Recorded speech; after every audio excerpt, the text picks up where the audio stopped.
Oh, the mic works. This is good. Okay, and since I'm going to get a few extra seconds, this is good. I'm Lauren Alexander Augustine. I am the director of the Disasters Roundtable at the U.S. National Academy of Sciences. I just want to say thank you to the World Bank for organizing this conference. And for those of you from out of town or out of the country, welcome to Washington, D.C.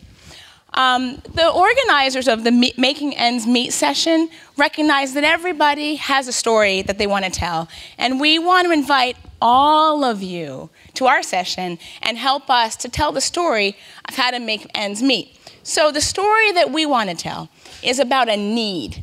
And the need is for information to be transmitted, received, understood in ways that can reduce risk to people and reduce risk to communities.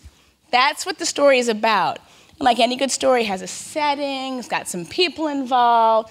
We're going to tell it in 3 acts, and then there's a grand finale. All right.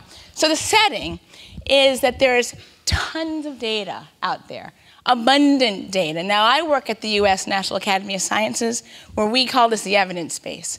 And we take lots of information. We take data, qualitative data, remotely sensed data, et cetera, all that data. And we try to make it useful and for people to realize it and put it into positive effect. So here in this case, in this setting for this story, we have lots of data. And we have lots of information. And as Anish Chopra said in the beginning, you know, you can get it in lots of different ways because there's an app for that. Or there's a form for that. Either way, you can get it in lots of different ways. Now, I also work in sub-Saharan Africa, and I can tell you that the new modes of information delivery work a lot of places. Because sometimes my cell coverage is better in Addis Ababa than it is on the 14th Street Bridge. So it does work. So we have lots of information, we have lots of data, and we also have many sources of risk. And we'll see lots of examples of these risk sources and how they can translate into disasters over the next few days. So that's the setting. Lots of good stuff, lots of good ways to get it to people, but the gap that's missing is how do people take that information and use it? Is it communicated in a way that it can make it work? So in our story, we have some actors. We have 4 panelists who are going to help us tell the story through their lens. Tim Tinker from local here in Washington, D.C. area is going to give us a framework, help us understand how the moving pieces work. Ana Lucia Hills coming in from Mexico City, a mega city. Franz Varela from Haiti, and finally Dave Ropiak from Boston. And there's one more actor, and that's all of you. All of you. So we hope that you will join us and help tell the story.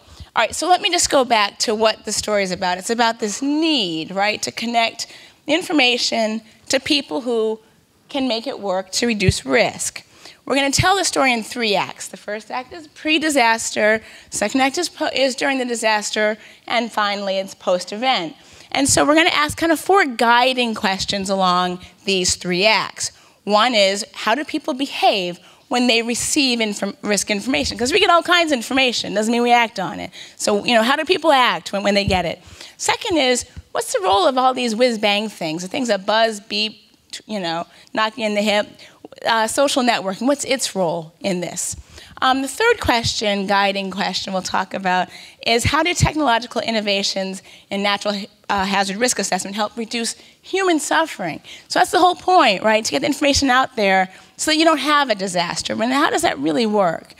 And finally, the last guiding question is how can these technological innovations help to make communities and people more resilient?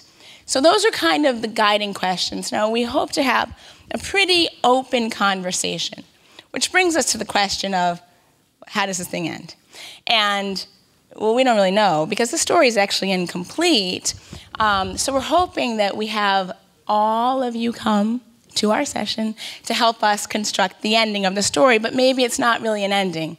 Maybe it's just the beginning, or maybe it's the next act or something. Now here, this is actually my kid.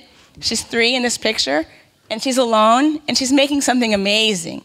In this room, we're like 450 deep, and I think we can do something really, really amazing. So for our grand finale, we're going to have a little crowdsourcing, a little contribution, and we invite all of you to come and help figure out how to write this ending or the next phase and make ends meet.